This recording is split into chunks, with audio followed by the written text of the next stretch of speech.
I don't know why people like romanticize working in a fast-paced environment, because it's nothing romantic about it at all. Do you know what I mean? It's not fun. Like, not you want to fun. work in a fast-paced? No. Yeah. No, Don't. I want to, especially as someone who's training, you want to go as slow as possible.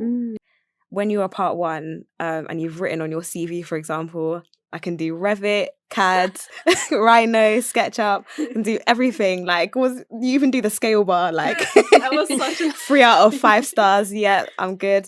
And then you get to practice, you're like, whoa, like this is completely different to what I know how to do. But things are more realistic. Things have to be feasible. They have to meet costs. There's so many more limits when you're actually in practice that you have to consider. Imagine like going through 12 years of education for someone to be telling you to fold envelopes. Are you mad?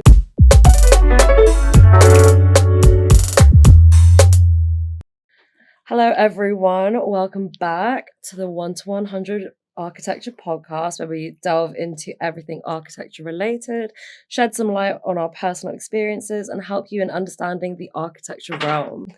I'm joined here today by Basma, Bethany, and Amanda.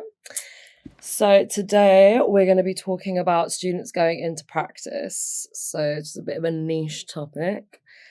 Specifically addressing what really happens behind practice doors. I'm sure everyone here was in the same boat of just wanting to finish uni and get straight into a firm. So tell me, guys, just as some light discussion, how did you all feel about going into practice, and what did you envision it would be like? I think it was... Oh, actually, I think Besma, you went into practice first, didn't you? Yes. Yeah. No, I mean, it's been like... But like, what did just you over think a year. it was like even before going in? Like just off the bat Before at going uni? in. Like what did you I imagine? honestly like... I had no idea. Yeah. I think it's because what I knew for sure was that we're going to work on real projects. It's not something like imaginary. You're not going to have as much freedom. And that was true. I mean, I did sort of miss, like, as in when I got in, I did miss like having that sort of freedom to control different parts of the project. But I think before going in, I think I was just more concerned about getting in. That I wasn't even like thinking about.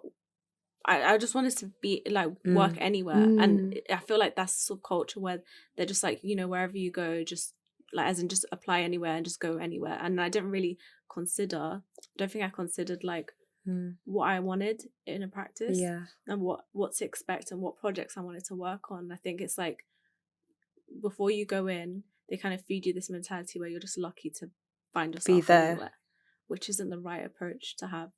But I guess I've never worked in an office before. I feel like, yeah, in hindsight, I wish that there was some insight into the environment that you'd like sort of experience there and how it differs to being in a studio.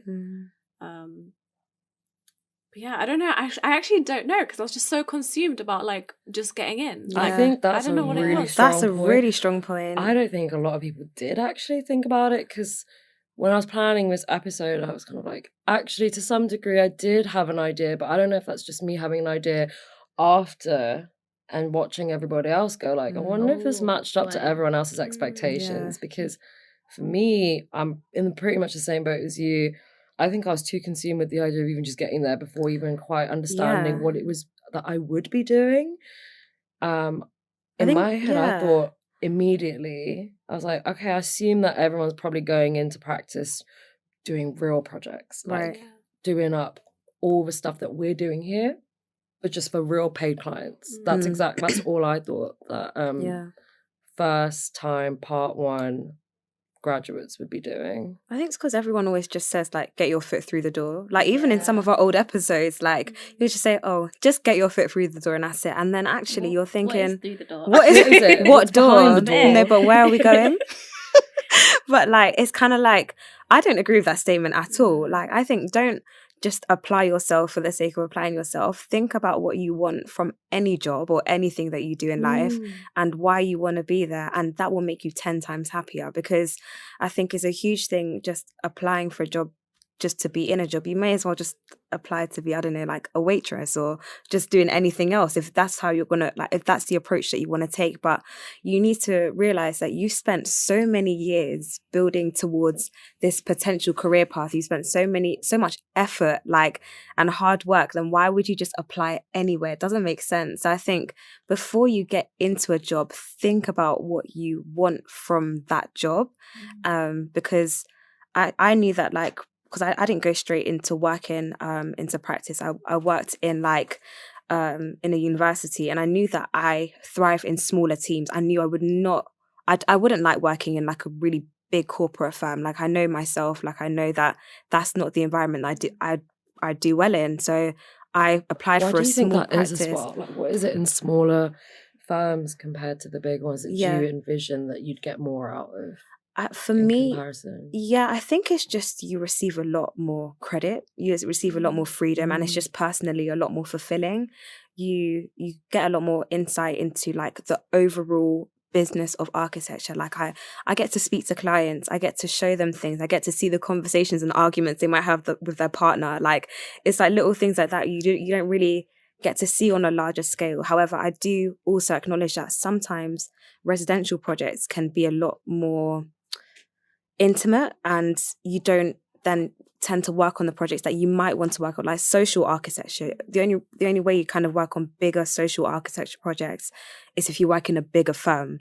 So there has to be some kind of compromise as to what you're looking for in a practice versus, you know, what you want fulfilling personally. So yeah. And Bethany, like, what did you think a day-to-day would look like as like just going in? That's a good question, because I still, even as in my master's now, haven't actually worked in practice. So well, now that I've kind of gone through and I know people who've been in practice, I can understand a bit better what a day-to-day would look like. Initially, it would have just been daunting. That's all I could think. I wouldn't know anything. I wouldn't know what's going on. A day to day, I still can't fully tell you because I haven't worked there. I feel like you would come in. I don't know. You could have a briefing. There may be some admin, depending on where you're in or in the project. You might be told which stages you're working out on the project. They might delegate the task to you. Depending on whether you're part 1 or part 2. It would change what tasks you're given, and maybe set a time frame in which you'll do those tasks, and then but you'll be working in a team. I think that's how it would be different to university. You're not covering the whole project by yourself. You'll be working with other people and kind of being accountable to other people as well. And you have to actually be conscious of the time that you're spending. And oh my gosh, I've thought about this. You can't fake it till you make it. This building has to stand. Like, no, you can't. You really can't. You actually can't, because people's lives are at stake. You can't just be making willy-nilly decisions. There's like liability now. I know you won't take responsibility for it yourself, but the practice will be held liable. So I guess there's more to consider. You have that responsibility in that sense. And I don't know why in my head that element of, kind of like what Baz was saying, that element of not even creativity, but things are more realistic. Things have to be feasible. They have to meet costs. There's so many more limits when you're actually in practice that you have to consider. And admin, I've heard there's a lot more admin work to do as well. As in, it's like, really, when you look back, you find that the projects that you did at university were just so much fun. Like, as in, you don't have to worry about costs or like suppliers, or I mean, you do kind of consider things like where the material comes from and you know, transportation and all that kind of stuff, but you don't go into that sort of detail.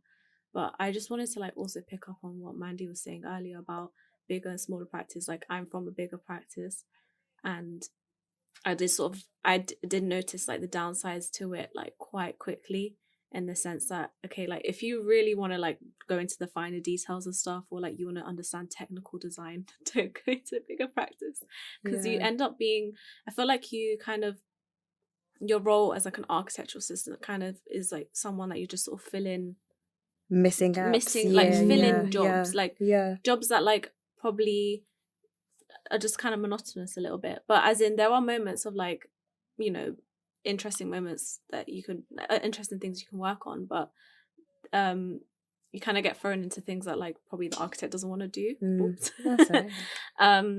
And also you don't get as much like independence in the sense of, I think that they try to push for it, but I think you kind of you're not kind of like allowed to sort of do things like fully on your own, or at least from my experience. I guess maybe I've not been there long enough. I don't know. Do you think these are things that, like, these kind of tasks and like everyday, like monotonous jobs, do you think these are things that are given to you because of the position you were in, because you were a part one?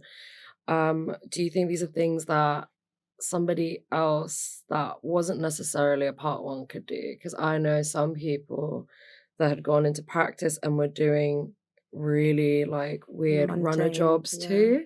They weren't necessarily just doing architecture work. Some people were doing chores, some people were just doing a few errands here and there. And I guess that obviously differs between what kind of practice you're in, what kind of jobs practice gets, the kind of workload, etc. But for you personally, do you think you were getting the work that you expected you would? And do you think every task that you do or like brings you a bit closer to, you know, where you want to be after being in a part one practice role? I would say that, I mean, I don't necessarily do I don't do the admin roles like because it's a big practice. They don't do, like, they have their own team for that.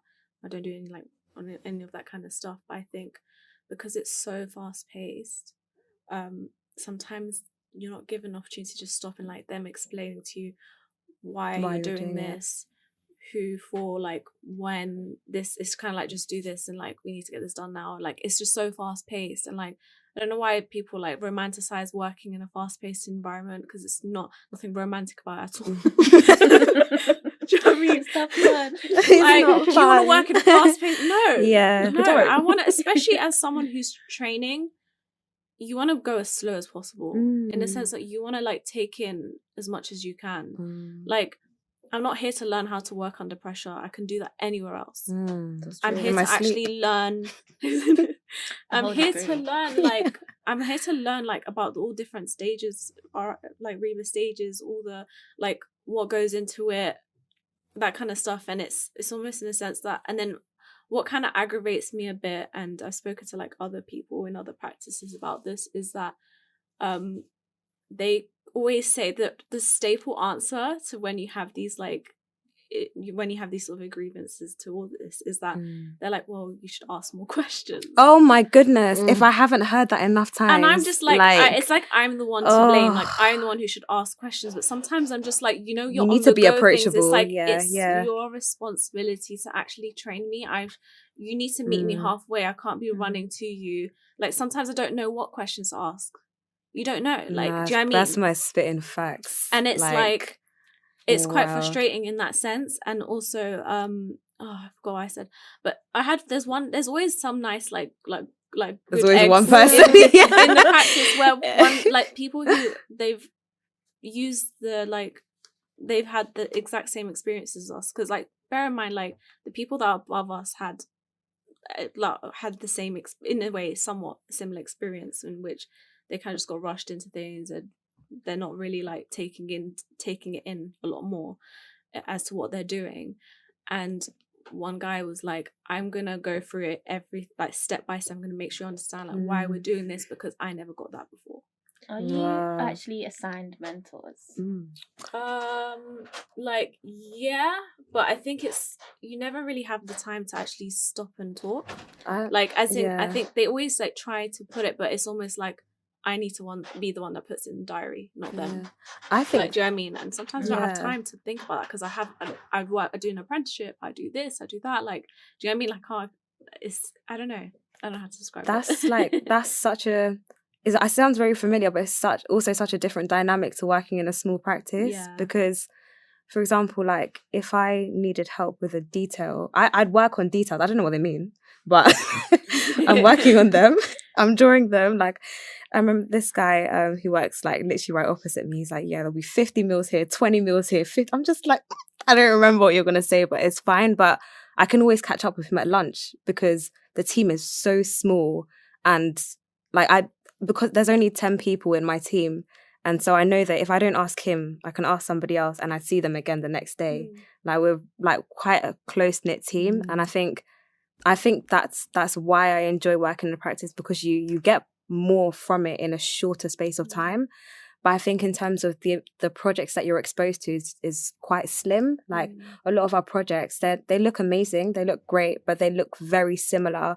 And I think if you want like a wide scope of projects that, you know, you can add to your portfolio, or maybe that you'd learn like incredible details from, or that you'd meet like loads of different communities, then a small practice may not necessarily be in your best benefit, because there's a certain like sense of familiarity that comes with a lot of the projects. So I do get what you're saying in terms of like, even, oh my gosh, I think the worst one was when someone, so I was not going to mention any names, but one of the guys from a practice basically told me that I was just taking too long and I am a resource. And I was just like, oh wow, like, and it just like, bear in mind, like I just begun, so I was just thinking, oh my gosh, like I need to be quicker, I need to be faster. He's like, you just need to ask more questions. And I remember my computer stopped working, my laptop wasn't working, and he literally came and sat next to me until my computer started working, and I was like, this is not productive. And I just had to like, I literally just had to say to him, can I have some space? And I think sometimes when you're given that the label, I'm going to say label as a part one, not role, because it is a label. Part one sometimes can be a label to project architects. It does kind of feel a little bit undermining. It feels like sometimes like you're a child. And I think I'm a 25-year-old part one, and I think it's quite rare in the architecture industry. I mean, part ones are usually 18 or not 18, sorry, like 19 or 20. So the fact that I'm 25, maybe there's certain ways in which like I expected to be talked to as a 25-year-old, but he's expected to talk to a part one in a certain way. So I think there's like, you know, the title of a part one, I think, is also suited to a certain age group. And I think it doesn't necessarily, you know, it doesn't suit everyone at the same time. So I think there just needs to be a certain level of respect from both the project architects and the architectural assistant in terms of like communication and learning. Like if you're gonna teach somebody something, because essentially that is also the role of an architect, is to teach, then you need to be approachable. And that's a trait that you need to, if you don't already own it, then you need to adopt it. And if you're going to be an architectural assistant, then you need to adopt the trait of confidence, which you've been doing for your undergraduate degree. And, you know, if you don't know what questions to ask, like Basma was saying, then, you know, ask all the silly ones. You know, what does this line mean? Because I remember even my manager was saying, if there is a line on the page and you don't know what it means, you need to ask what it means. And it doesn't matter what line it is, even if it was, you know, you did a 3D render and maybe something like glitched or something like that. If you don't know what that line means, you don't understand what you've drawn. So I think, just being very humble about where you are, not thinking that you're stupid for asking a question, because more times than likely, sometimes the architect doesn't even know the answer to the question. So just trying to be as vulnerable as you can I think is the way forward. I agree, like in the sense that, you know, because we're in an environment where they're not very hospitable in terms of like educating you, kind of now like you have to sort of take responsibility of your own education.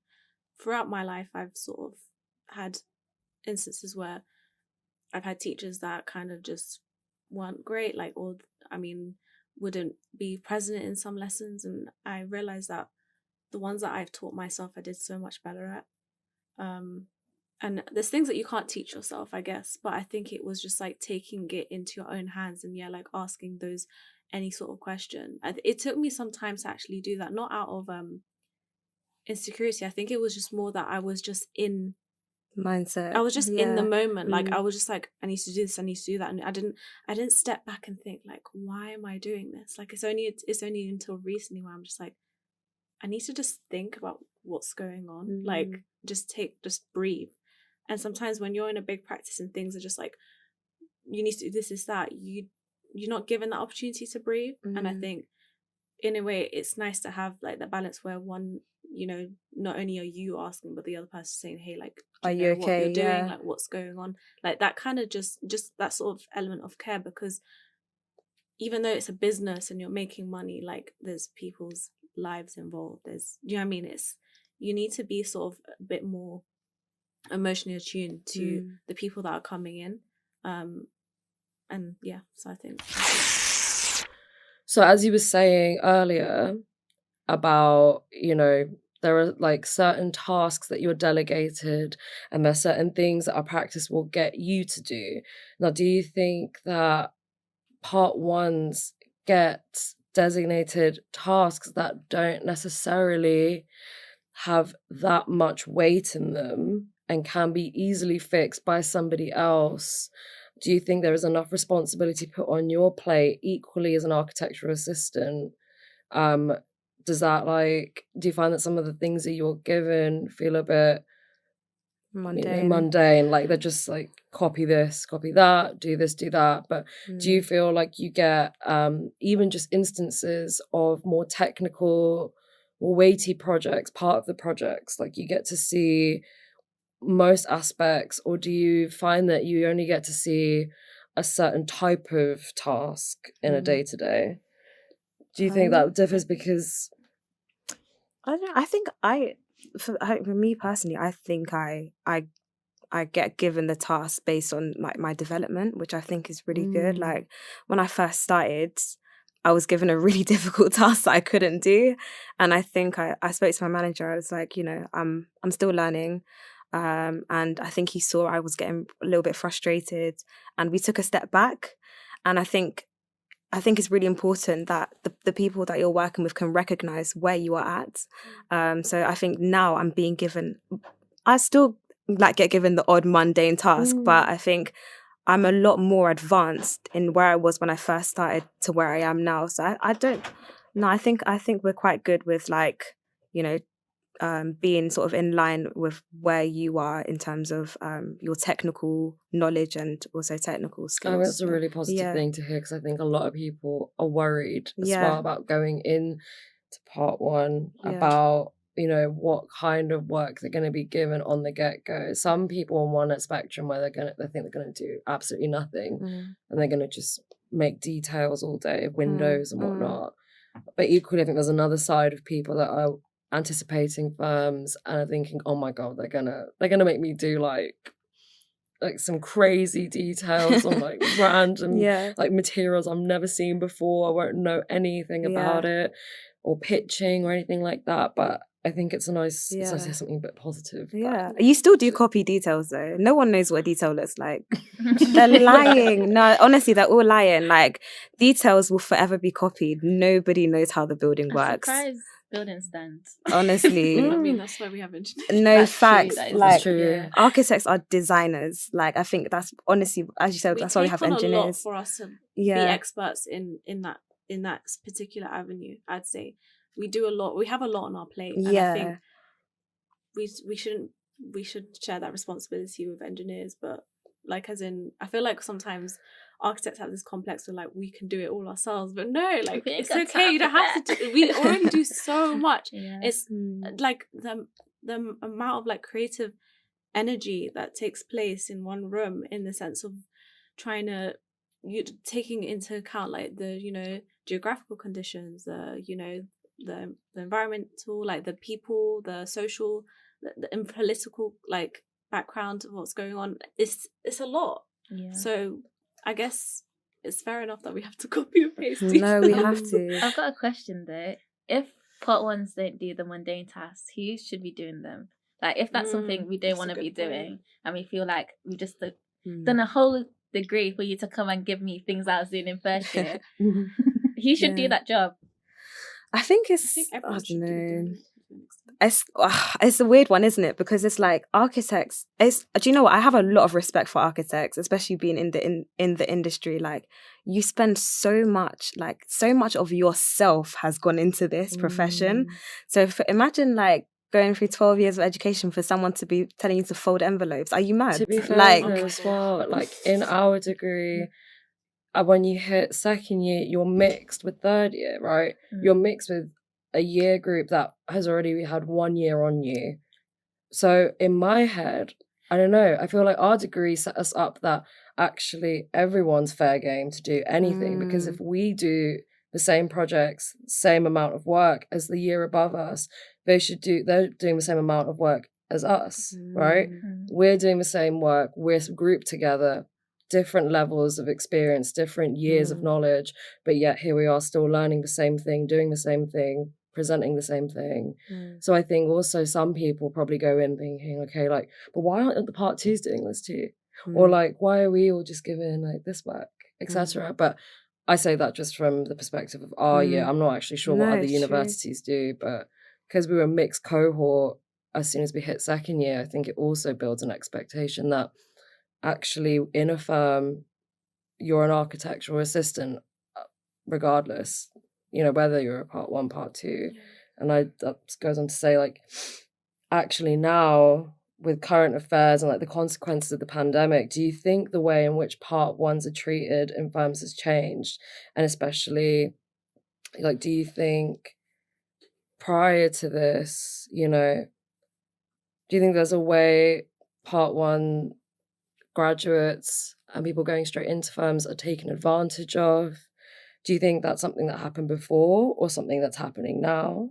Or do you think that there's like a completely different way of working in a firm that actually doesn't apply to any of this, now that we're in a stage where people even work from home? There's like a work from home thing. So does that mean the kind of work changes? Does that also then consequently mean the level of your liability changes and the way you're treated?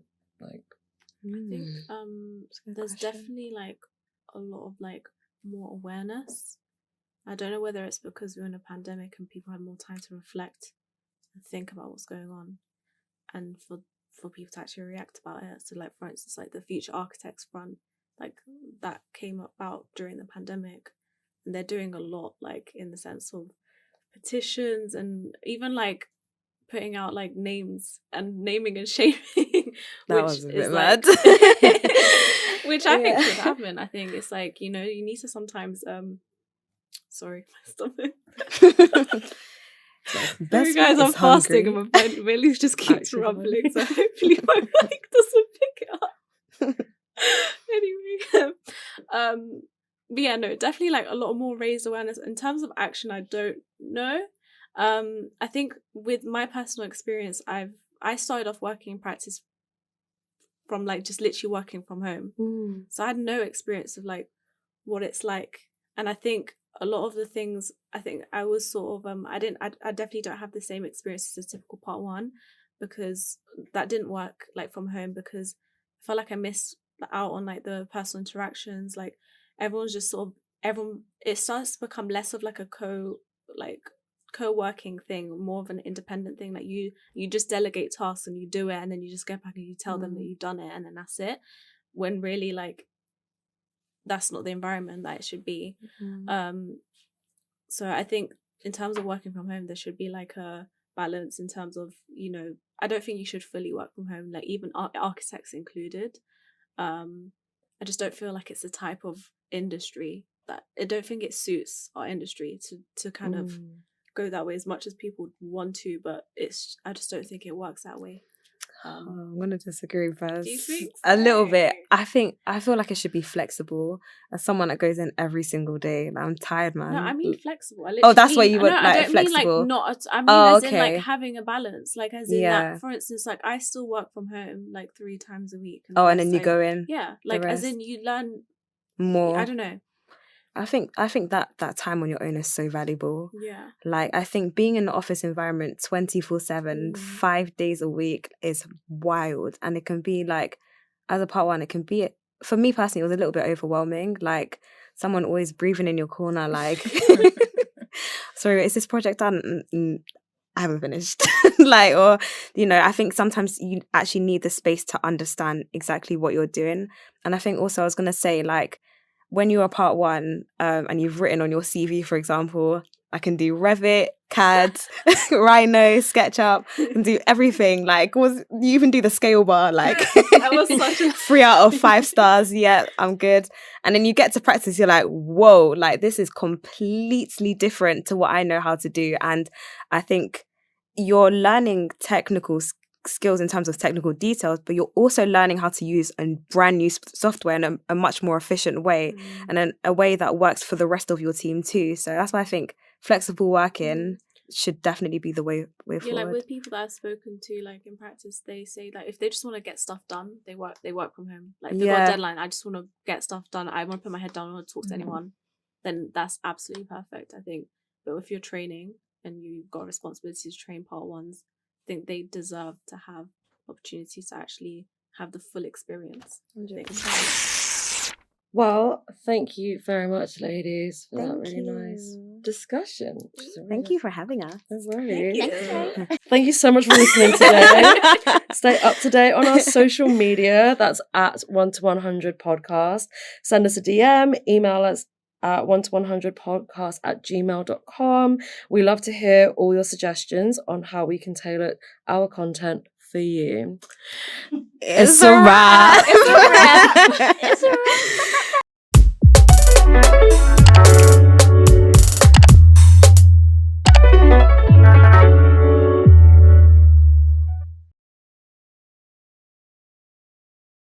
It's a lie. It's a lie. It was all a lie. It was all a dream. Basically, yes. My experience of architecture is the known sleep.